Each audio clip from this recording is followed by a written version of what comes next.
പുതിയൊരു വീഡിയോയിലേക്ക് എല്ലാവർക്കും സ്വാഗതം. ഇത് നമുക്ക് റാഗി വെച്ചിട്ട് ചെയ്തെടുക്കാൻ പറ്റുന്ന ഒരു സൂപ്പർ ഡ്രിങ്കിൻ്റെ റെസിപ്പി ഒന്ന് കണ്ടു നോക്കാം. നമ്മുടെ ഈ ഒരു ഡ്രിങ്ക് റെഡിയാക്കി എടുക്കാൻ വേണ്ടി ഒരു പാനിലേക്ക് 1 കപ്പ് അളവിൽ വെള്ളം ഒന്ന് ഒഴിച്ചു കൊടുക്കാം. ഈ ഒരു വെള്ളം ചെറുതായിട്ടൊന്ന് ചൂടായി വന്ന് കഴിയുമ്പോൾ അതിലേക്ക് 30 ml കപ്പിൽ 1 കപ്പ് അളവിൽ റാഗി പൊടി ചേർത്ത് കൊടുത്ത് നന്നായിട്ടൊന്ന് മിക്സ് ആക്കി എടുക്കണം. കട്ടകളൊന്നും ഇല്ലാതെ നന്നായിട്ട് തന്നെ ഇത് മിക്സ് ആക്കി കൊടുക്കണം കേട്ടോ.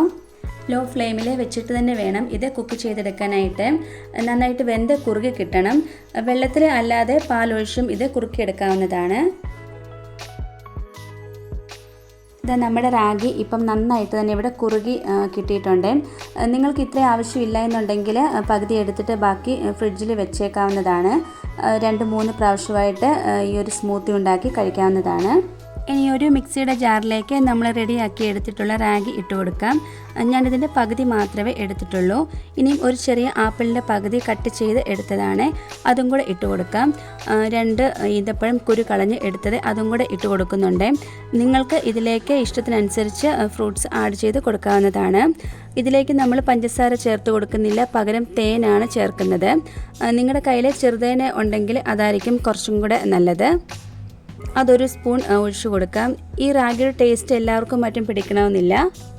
ചെറിയ ഒരു ടേസ്റ്റ് വ്യത്യാസത്തിന് 1 ടേബിൾ സ്പൂൺ വാനില എസൻസ് ഒഴിച്ചു കൊടുക്കാം. ഇനി നിങ്ങൾക്ക് വാനില എസൻസിൻ്റെ ആ ഒരു ടേസ്റ്റും ഇഷ്ടം അല്ല എന്നുണ്ടെങ്കിൽ 1 ടേബിൾ സ്പൂൺ അളവിൽ തന്നെ ബൂസ്റ്റ് പൗഡർ ചേർത്ത് കൊടുക്കാം. ഒന്നും ചേർത്ത് കൊടുക്കത്തില്ലെങ്കിൽ പോലും നല്ലൊരു ടേസ്റ്റ് ആട്ടോ ഇത് കഴിക്കാനായിട്ട്. ഇനിയും ഇതിലേക്ക് 1/2 കപ്പ് അളവിൽ പാലൊന്ന് ഒഴിച്ചു കൊടുത്ത് നന്നായിട്ട് ഇതൊന്ന് അടിച്ചെടുക്കാം. ഇതാ നമ്മുടെ റാഗി സ്മൂത്തി ഇവിടെ റെഡി ആയിട്ടുണ്ട്.